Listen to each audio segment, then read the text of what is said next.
Bonjour tout le monde, j'espère que vous allez bien et que les cours précédents vous ont été très utiles. Nous allons maintenant passer au 9e cours. Juste un petit rappel, comme je fais d'habitude, des lettres précédentes. Nous avons commencé par la première lettre de l'alphabet et nous en avons fait 5. La première lettre, c'était la Hamza. Rappelez-vous de cette Hamza qui est une lettre un petit peu particulière. Déjà au niveau sonore, elle se prononce E, comme une attaque vocalique, comme le hockey. Et son écriture, donc, elle a plusieurs supports. Donc la Hamza, que je vais vous réécrire ici.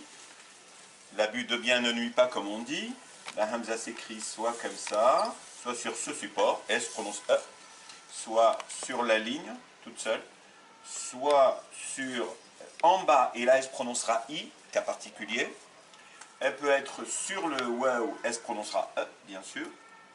Sur ce symbole, elle se prononcera E. Sur ce symbole, encore une fois, elle se prononcera E. Et, comme je vous ai dit, sur la ligne. Et je vous ai aussi dit que la Hamza est incluse dans le mad. Le mad qui s'écrit comme ça et qui est l'association de la Hamza sur ce support suivi d'un alif. Donc voici toutes les formes de la Hamza, regardez. Et là, elle est incluse dans le mad. Donc, c'est une lettre, la première lettre de l'alphabet, elle se prononce E. Très souvent, elle n'est pas mentionnée, je ne sais pas pourquoi, bref, les gens commencent par le alif quand ils récitent l'alphabet, mais je n'ai jamais compris pourquoi, personnellement, la Hamza n'est pas mentionnée. Deuxième lettre de l'alphabet, c'est le alif. Le alif s'écrit comme ça, et il se prononce A, longue voyelle, et il a une variante finale. Lorsqu'il est à la fin, en général, il s'écrit comme ça. Donc, il y a deux alifs. Celle-ci s'appelle, mais accessoirement, alif mamdouda, et celle-ci s'appelle alif maqsoura, mais peu importe, les deux sont des alifs. Même si vous ne retenez pas le mot alif mamdouda et alif maqsoura. L'essentiel, c'est de savoir que les deux sont des alifs. Celle-ci, en général, au milieu, celle-ci, à la fin. Il arrive que ce alif soit également écrit à la fin, comme dans le nom de pays, comme Firenze, ça se termine avec celle-ci. Donc c'est un cas particulier. Les autres pays aussi, Allemagne, Italie, et ainsi de suite. Donc alif. Rappelez-vous, je vous ai dit qu'il y avait des lettres qu'on appelle des lettres orphelines, qui ne s'attachaient pas avec ce qui suit. Je dis qu'il y a 6 lettres, donc, qui ne s'attachent pas avec ce qui suit. Je ne parle pas de celles qui s'attachent avec ceux qui précèdent, puisque toutes les lettres arabes s'attachent avec ceux qui précèdent. Les lettres qui précèdent. Par contre, les lettres qui suivent, il y en a 6 qui ne s'attachent pas. Le alif, ce alif en fait partie. Je ne parle pas de ce alif vu qu'il est à la fin. Deuxième lettre de l'alphabet, c'est le ba. Voilà, le ba a un point en bas. Troisième lettre de l'alphabet, donc première, deuxième, troisième. Quatrième lettre de l'alphabet, c'est la lettre ta. C'est le T français, ta. Cinquième lettre de l'alphabet, c'est le fa. Donc le fa est ce qu'on appelle une interdentale, ça veut dire bout de langue entre les dents, et c'est le son du fa de thank you. C'est le fa. Donc je vais vous donner un mot pour chaque lettre. Pour chaque lettre, je vais vous donner un mot. Et je vais d'abord vous rappeler que les supports de la Hamza vont être trouvés. Alors je ne peux pas maintenant vous dire pourquoi, quel est le symbole qui s'écrit dans ce mot ou dans cet autre mot. Ça, on le verra puisqu'il y a des règles qui président à cela. Par contre, je vais vous donner un mot pour chacune de ces formes. On va commencer par la Hamza. Alors, par exemple, on a pris le mim, la lettre M que vous n'avez pas encore fait, le alif, ma, et la hamza. Ça nous donne ma, c'est de l'eau. Et si vous le mettez à la forme définie, ça donnera al-ma. Donc, hamza. On va prendre maintenant la hamza avec ce support. Et on va dire par exemple ab, un père. Et si on prend cette hamza et qu'on lui met une damma, ça devient ou. C'est une mère. on va prendre maintenant un mot avec... On va prendre maintenant un mot avec ce symbole de la hamza. Regardez, je vais prendre un prénom. Le F et le OU, ça fait fou. La hamza sur ce support, c'est E. Mais on va lui ajouter un alif, ça fait A. Et le D, ça nous donne fouad. Maintenant, ce symbole.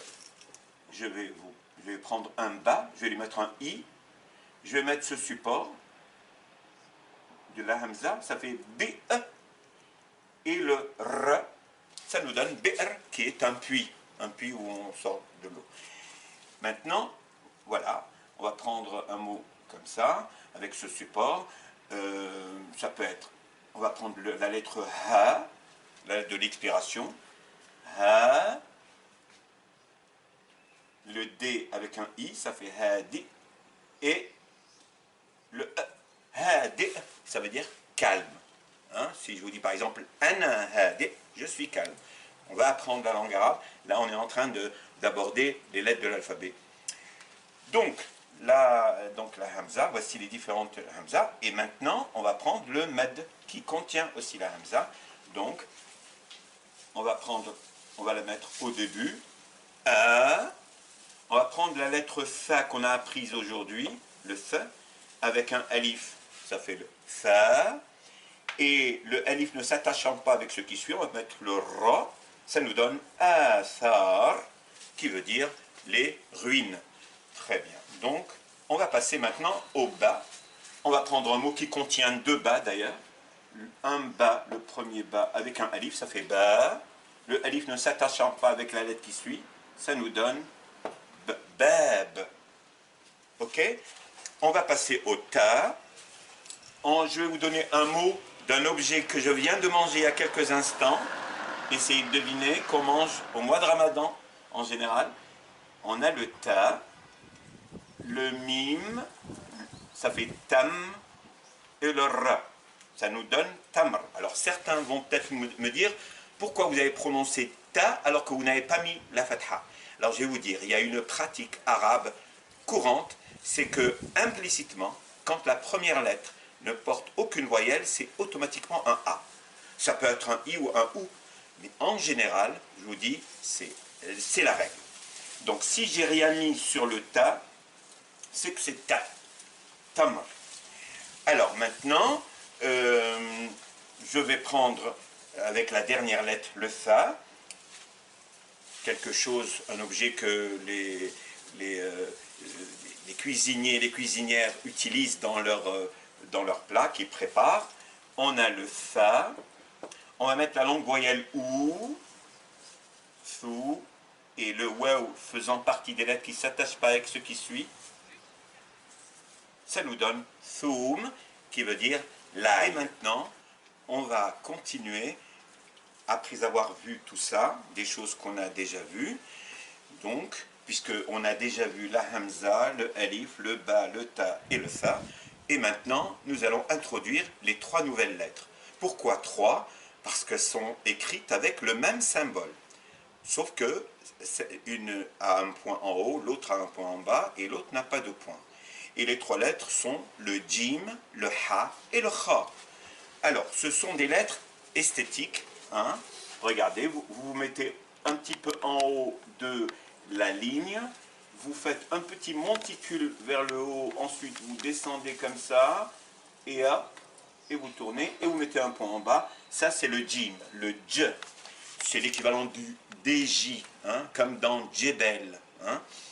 Le jim. Alors, sachez une chose, qu'en arabe, à chaque fois que vous avez une boucle dans ce sens ou dans un autre sens, on va en voir des lettres comme ça, si la lettre est suivie, elles se mettent toutes les boucles, elles se mettent sur la ligne.